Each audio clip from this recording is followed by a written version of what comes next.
America, Israel और Iran में जंग को शुरू हुए 22 दिन हो चुके हैं, लेकिन अभी इसके थमने के आसार नजर नहीं आ रहे हैं।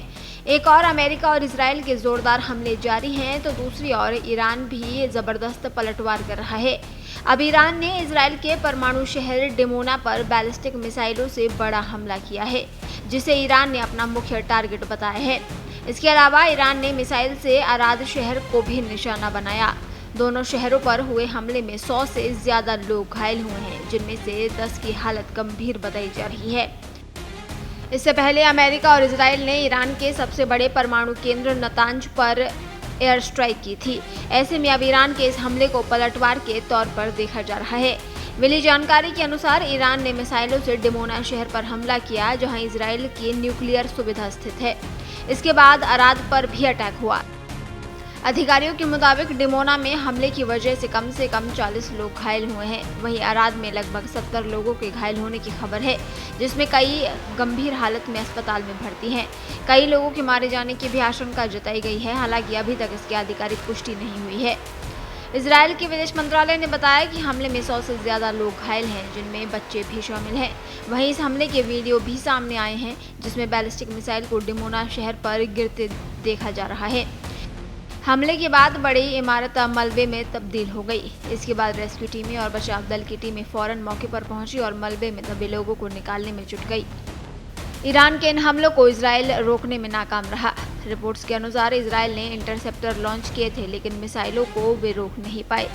इजरायली सेना ने कहा है कि वो मिसाइल को न रोक पाने की घटना की जांच कर रही है।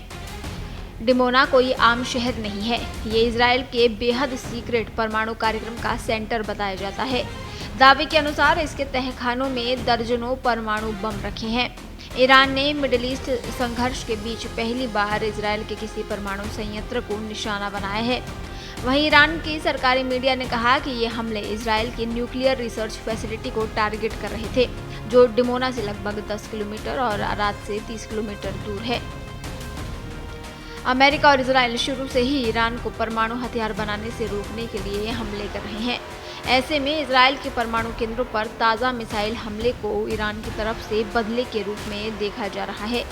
Shimon Peres Negev nuclear research centre को इजराइल के लंबे समय से संदेह वाले परमाणु हथियार कार्यक्रम के लिए अहम माना जाता है, जिसके होने की बात यरूशलेम पॉलिसी के तौर पर ना तो पुष्टि करती है और ना ही मना करती है। इंटरनेशनल एटॉमिक एनर्जी एजेंसी यानी IAEA ने कहा कि उसे साइट को किसी भी तरह के नुकसान या रेडिएशन के असामान्य स्तर के बारे में कोई जानकारी नहीं मिली है। संयुक्त राष्ट्र की इस निगरानी संस्था ने पुष्टि की है कि वो स्थिति पर बारीकी से नजर रख रही है। उसने अधिकतम सैन्य संयम बरतने की अपील की है। सबसे पहले ईरान ने हिंद महासागर में स्थित एक संयुक्त ब्रिटिश अमेरिकी बेस को निशाना बनाया।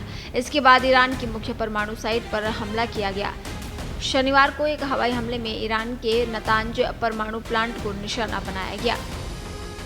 देश दुनिया की ताज़ा खबरें और वीडियोस के लिए अभी डाउनलोड करें पत्रिका ऐप।